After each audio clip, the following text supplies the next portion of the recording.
Tu veux te lancer sur Amazon FBA, mais tu es toujours bloqué à l'étape d'analyse produit. Cette étape qui bloque 99% des gens et qui les empêche de passer à l'action. Aujourd'hui, je vais te montrer pourquoi et comment surmonter cette barrière étape par étape. À la fin de cette vidéo, tu seras en mesure de mettre en place les process que tu utilises aujourd'hui pour moi et pour mes clients qui te permettront de trouver ton produit dans les prochains mois. Ce que je vais te demander tout simplement, c'est avoir une dizaine de minutes de concentration. Si tu as des questions, tu mets dans l'espace commentaire.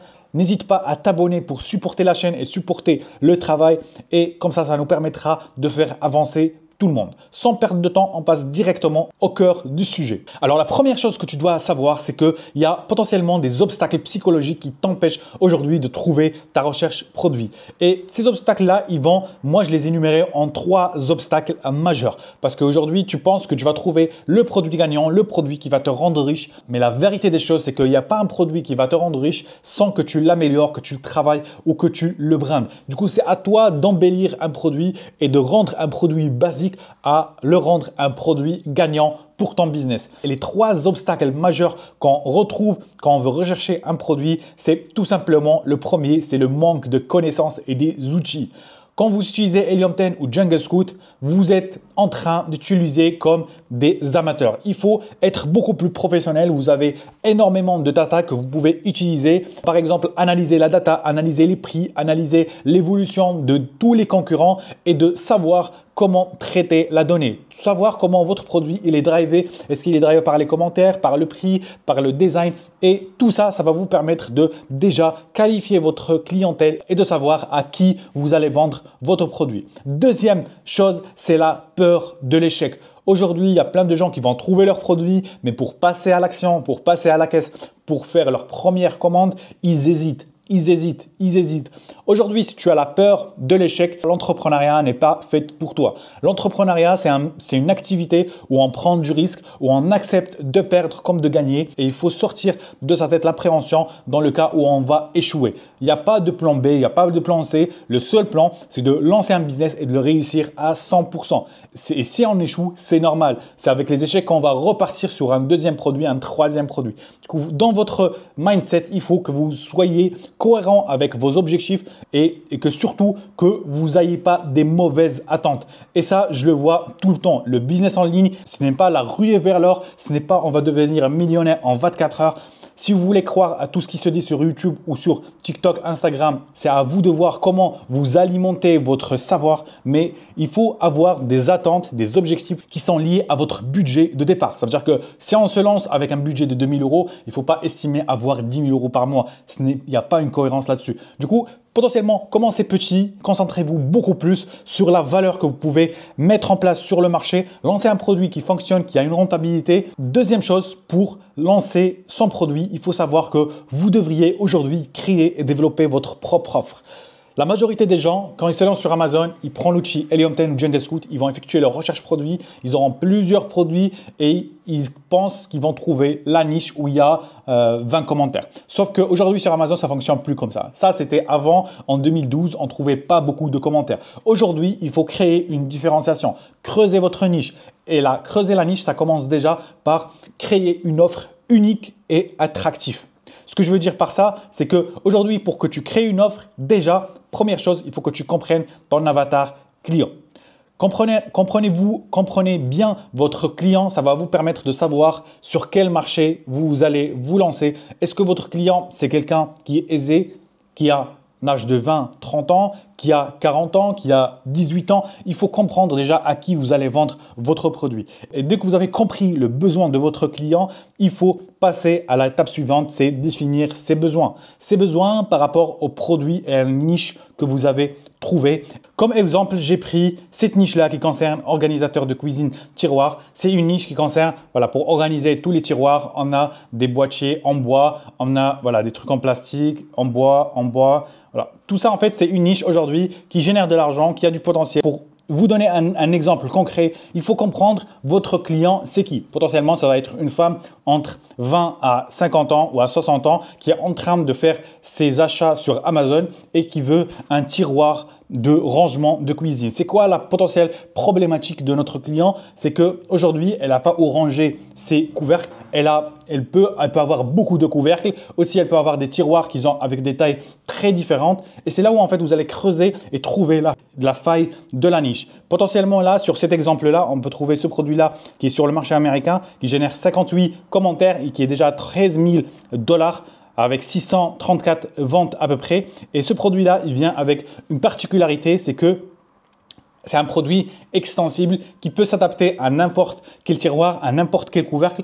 Potentiellement, votre client, il va avoir des couvercles qui sont très grands en termes de taille et du coup, il a toujours cette problématique où les couvercles, ils s'en mêlent entre eux et ce produit vient résoudre cette problématique. Du coup, quand on veut voir le côté marketing, on regarde que aussi, il montre que le produit, il peut s'adapter à la taille des spatules, à la taille des fourchettes, des cuillères et ça vient pour résoudre une problématique. Aussi, en même temps, il a rajouté un certain outil pour mettre tout ce qui est couteau. Ça permet de bien ranger les couteaux et de ne pas se faire couper. Surtout que voilà, ça avec les cuillères et tout ça, pas très bien organisé. Et l'objectif de ton produit, c'est qu'il organise les couvercles de ton client.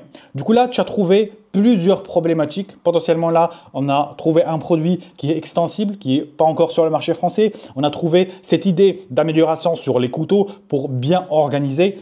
Ce que tu peux faire aussi, c'est que tu peux regarder est-ce que ton client il est drivé par le prix des produits. Est-ce qu'il cherche le prix le moins cher ou il est beaucoup plus sur les produits qualitatifs?